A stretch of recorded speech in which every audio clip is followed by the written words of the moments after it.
Good afternoon. I'm Rick Dancer. Welcome to Get Real with Rick Dancer. Our sponsor today is CrisDental, a caring and trusted dentist here in town. Happens to be my dentist.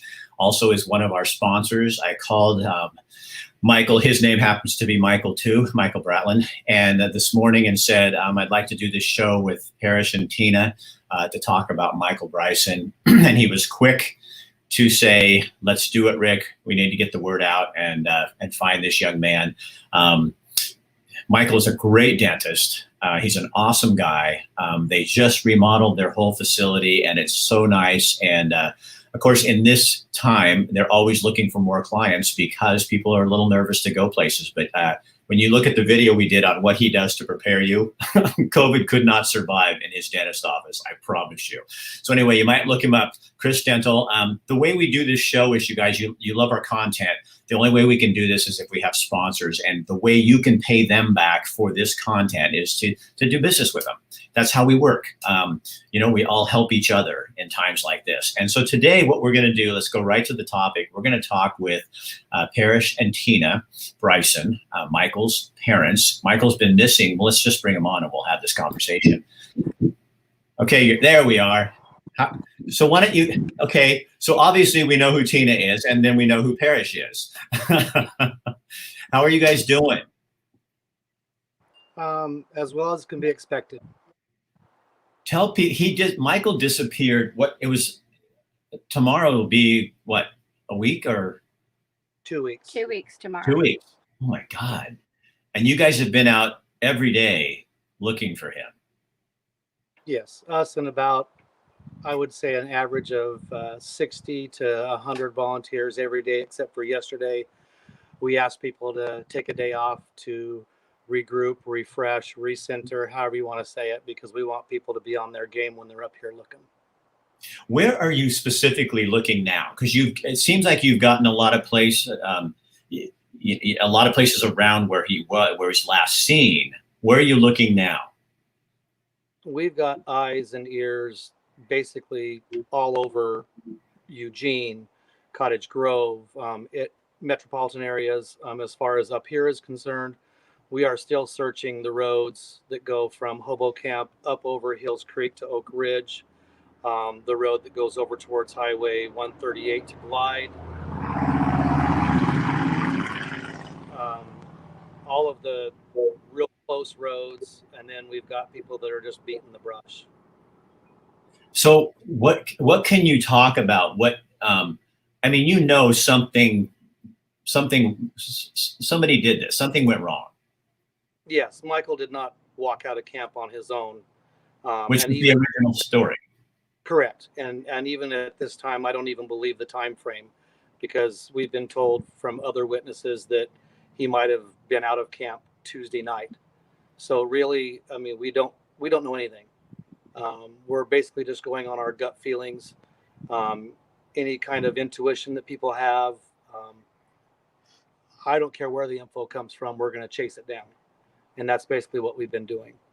Whatever happened with I think we had talked about this. I think it's okay. There was some blood found at Wildwood Falls. Correct. That's still being analyzed. We haven't got the results back on that yet. They also found a T-shirt a little further down the road. That's been sent up for being analyzed also. Other than those two things, we really don't have anything to go on as far as concrete tips and or leads. But somebody in that camp knows exactly where Michael is and what happened to Michael. How many? So I've been getting emails from people who were there. There was a lot of people there, and this was some heavy duty partying. Oh yes. We're finding out more and more every day. And that's the point that I came to when we very first started this search for Michael is, we know Michael's state of where he was at, and he liked to have a good time, and we're not blind to that. But with that being said, Michael was supposed to be in a safe environment, and he was supposed to be, being watched over. And we truly believe that something went wrong and people panicked. And now we just need to get past that. You panicked. Where's our son? What can people? Andrew Klein's on here. A guy, he lives in another state. What can people do in other places to help? Honestly, continue to pray for Micheal. In this whole situation. Have there been? I don't care what your belief system is. I'm telling you right now, the prayer, the positive vibes, however you want to go about it, I don't care. But we feel them. It's what's kept myself centered and able to do what I'm doing up here every day. Whether it be trying to keep mom comforted or with the search parties, giving my brother-in-law, who has been by our side from day one, the strength that he needs to take a break. And all I can say is everything that's coming our way, we feel it. We truly feel it. So can you describe that? Because you're in the worst place you've ever been in terms of parents. Oh yeah. And we've had people walk up into camp that they just look at us and there are no words to say. There are no handbooks of how to do this situation. But we've had people just walk into camp and give us hugs, and just the calmness after that hug is just, I can't explain it other than we're feeling every bit of energy that people are giving us. It's our faith and knowing that Micheal, one way or another, is going to be found, and that Micheal is going to be okay. That's what keeps us going every day. So can they subpoena everybody that was at that camp and just, nail them up? You know what I mean? I'm sounding like I'm not being a journalist. I'm being a father, but I want to get all those people and say, listen, you little shit, I want to know what happened up here, and you tell me where my boy is and what you saw, or why can the sheriff, can the authorities do that? They've got a substantial list of names of some of the kids that were up here, but like I said, every day this list is, we're finding out more every day, and there's names that aren't on this list, and then there's people that are claiming that they weren't here, that are eyewitness of being here for at least 2 or 3 days. So that part of the truth is coming out, and that's why I said we will find Micheal, because reward or not, people are starting to come forward with little bits of information, whether it be, oh yes, this person was there, I don't care what he tells you, I saw him, or this person walked out of camp and that's who you saw, or that's who that eyewitness saw. No, we spoke to that person, he never left camp. So now they're saying that could have been Micheal walking out, but the time frame is completely different. So like I said, every little bit of information that we're getting, we're documenting it, we're logging it, the detective has it. It's just people are being very diligent with everything, and doing this show right now, doing what we're doing tomorrow night, it's letting people know we're not giving up on Micheal. We're not going to quit until we find what happened to Micheal, where Micheal is, and then we will worry about what actually happened at that time. So you guys, I don't know if you can read this on here, but Lori Schooner she says they need a can of whip ass opened up on them. Yes, they do, Lori. Oh, yeah. Yes, they do. Lori, that's my favorite comment of the day. That's my very dear friend from school who lives back east and can't be here. But Lori, I'm going to tell you right now, I feel every prayer. So Tina, what would you say to somebody did this and they're out there? What would you, as the mom, what would you say to them to come forward? What would you want to, this is your moment. I would pray that if you know anything at all, any leads at all, please come forward. Anonymously, send a message, send a letter, send something, anything. if Micheal overdosed, I don't blame anybody. If Micheal overdosed or something happened at that party, Michael's the one that chose that path. If you did something with my son's body, then we're going to have an issue.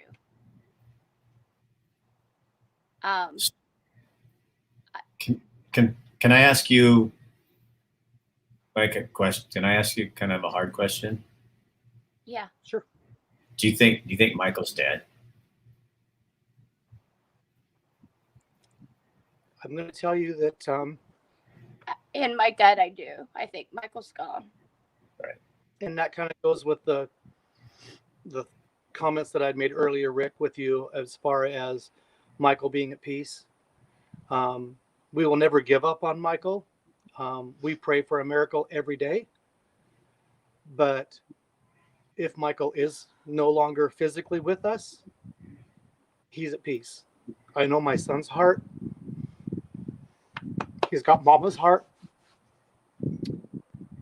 He's got a good soul. I know where he is. If he's no longer here physically. And I'm okay with that. I mean, I'm very selfish. I want him here. I want to hug on him. But yeah, if like you said, we're reaching the 2-week mark, and unless he's somewhere where he can't get to a phone or a laptop or something, we've got to be realistic. And realistically, he could be gone.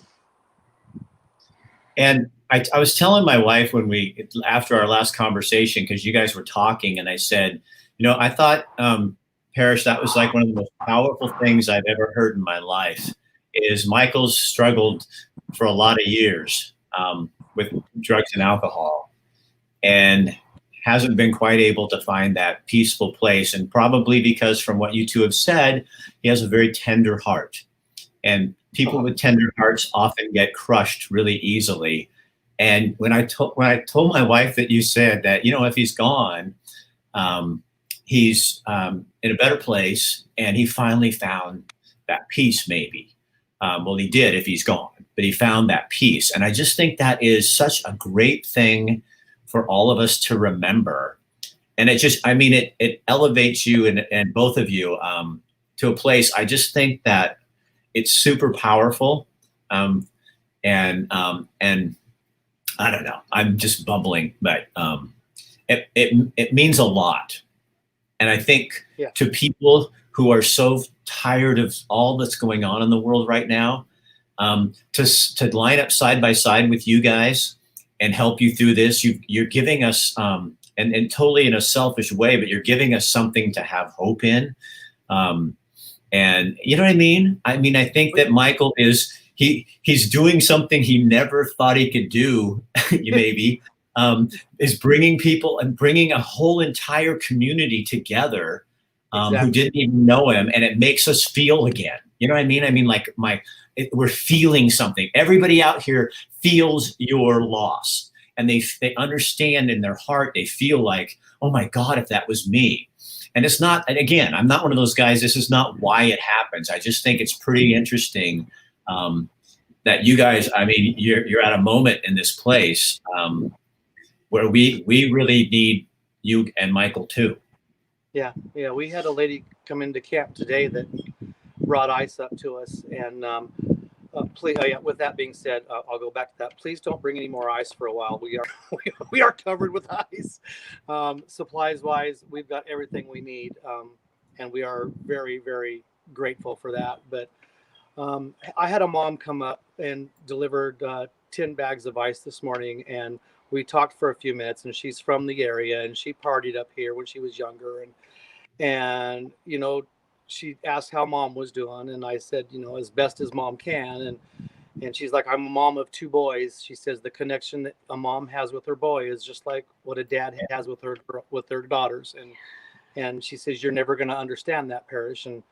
And she wanted, it was funny because she just wanted to reach out and give me a hug, and I just looked at her and I'm like, there's no COVID here.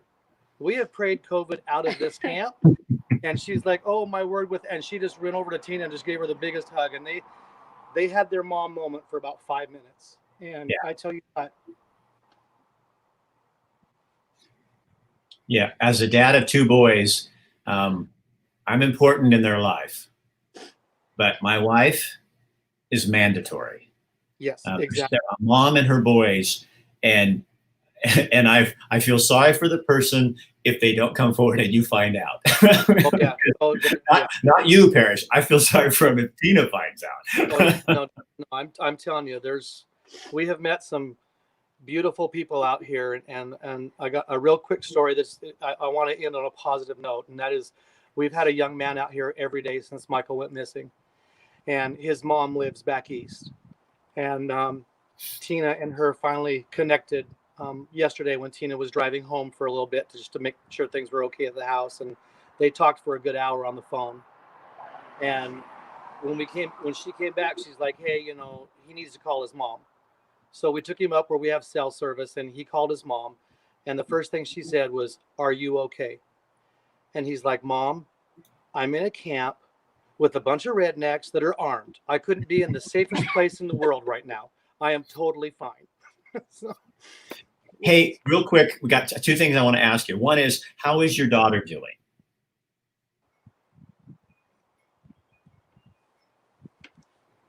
she's hanging in there. She's hanging in there. Okay. She's crushed. Yeah. She's really crushed right now. So now you guys are planning a kind of a celebration. Just, I don't know if it's a celebration. I guess it's a celebration of life, or just to get people together in Harrisburg tomorrow night at the gazebo right by the beautiful Willamette River, and tell people what this is going to be. And anybody can show up. Everybody just stay your 6 feet and bring your masks and stuff, but to show up and show support. But what is this for? We were sitting around camp on Sunday with some friends, and we wanted to have some kind of a gathering, not so much a quote unquote vigil, Michael's gone, but we brainstormed on it and we decided to call it Circle of Hope. Let's bring Michael Bryson home.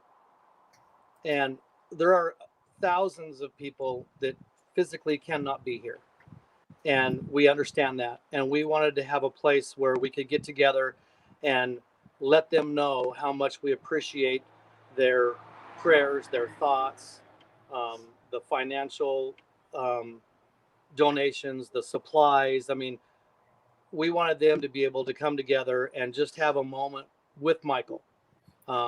What time is that, Parrish and Tina? What time? That's at 7:30 tomorrow night at the gazebo, and we'll say a few things about where the investigation's been or where it's going and what we know, and because there's a lot of people that, like I said, we are not in cell service all the time, so we can't reach out.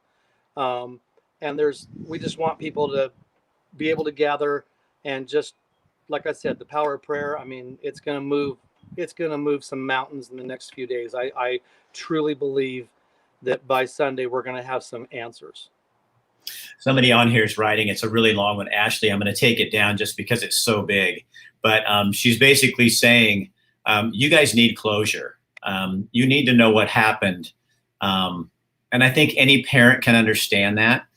You just need to know what happened so that you can honor him and then move on with life. And your daughter needs that, and all your other family members need that.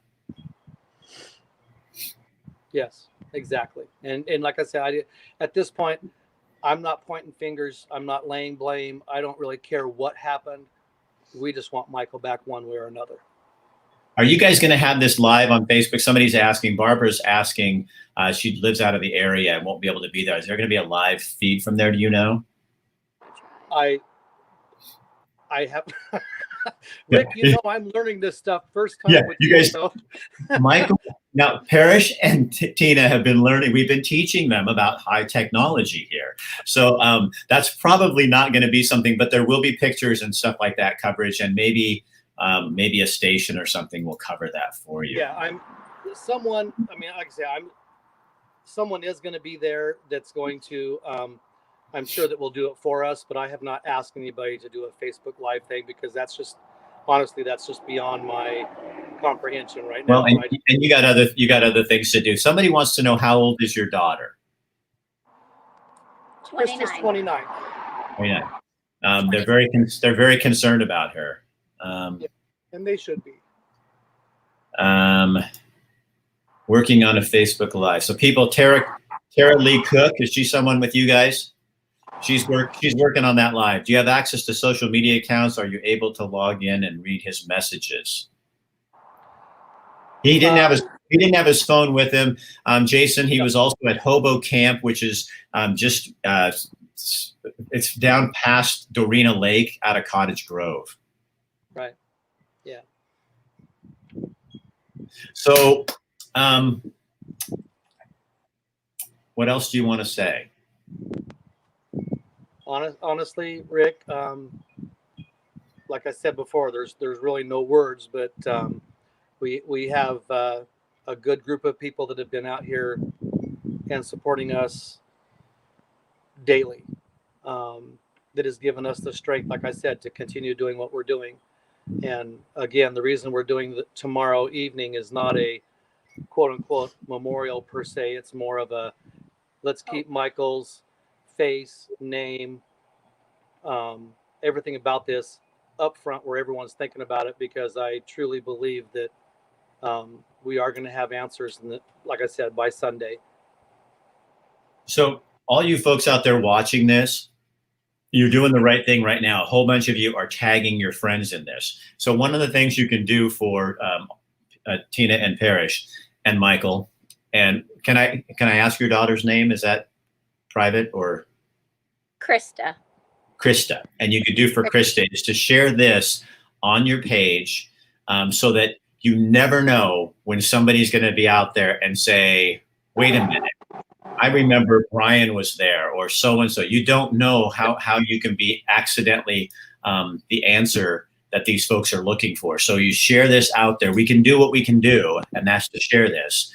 And then if any of you can attend tomorrow night, we would encourage you to show up, 7:30, Gazebo, Harrisburg, right there by the river. Be a beautiful place to support people. Stay your distance, wear your mask, stay your distance physically. Please do not stay your distance socially. Exactly. This is a place where, even if you're sitting in your car and you're watching from your car, if you're not comfortable, we got to get back to living again. And people need support. They need people. They need to see people. Virtual doesn't do it all the time. And now I see people on here tagging. Tagging is a great way. You hit the app button, put the person's name, it goes directly to their page and shows up on there. That's a great way to do it, or you can just share it. People are coming on here. Love you guys. They're posting it on Facebook. I will be taking this and sharing it also over on Instagram and IGTV, so that'll push out there. And we want to thank CrisDental here in Eugene, a dentist who really does give a damn about people, and said, let's sponsor this. And he's all about community. I find that to be the most interesting thing in my world right now. I have so many clients who, yes, they want people to come and they want to do business, and we all need business, but it's like they're really supportive of the community, and you guys are just giving them the opportunity to show that. And that's really super cool. A lot of little, in the end, a lot of cool little stories coming out of this, but let's just find out what happened to Michael so that mom and dad and Krista can have some peace. I think we just lost you guys. Your camera went dark. Well, if you guys are still out there. Oh, there you are. Thank you so much for calling me yesterday and letting us get this show together real fast. You guys are going in the black. Okay. Go back and look at what people are saying, and they will know. It's just they're just like flooding my thing with it's heartwarming. You have lots of love in your life. Thanks. You very much. Bye, hon. I'll see you later. All right. I like your shirts. See you guys later. You're welcome. Well, there you go.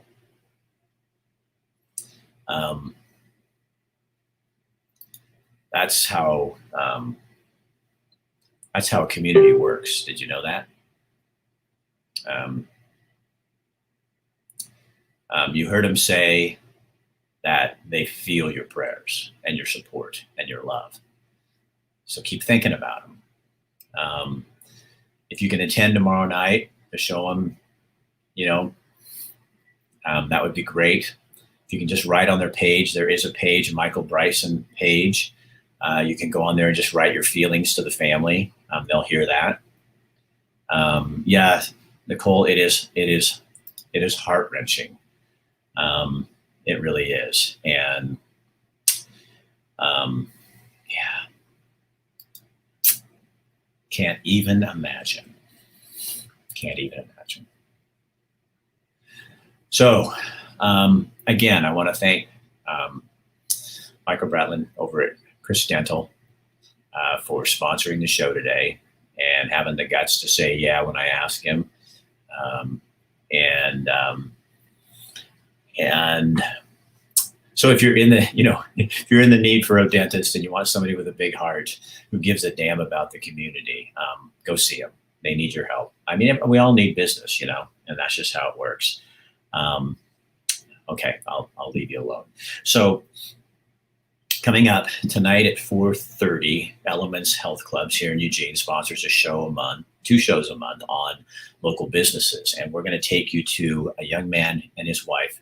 They're just barely 20, and they have a lamb farm where they're selling lamb to the public and also to local restaurants. And it's all organic and all that kind of stuff. And it's going to be a really a nice story to warm your heart like this, just in a different way. So that's tonight, 4:30 or 5, somewhere in there, brought to you by Elements Health Club. I'm Rick Dancer. Honored to be here to do this. So have a great night, a great day, and go tell somebody you love them.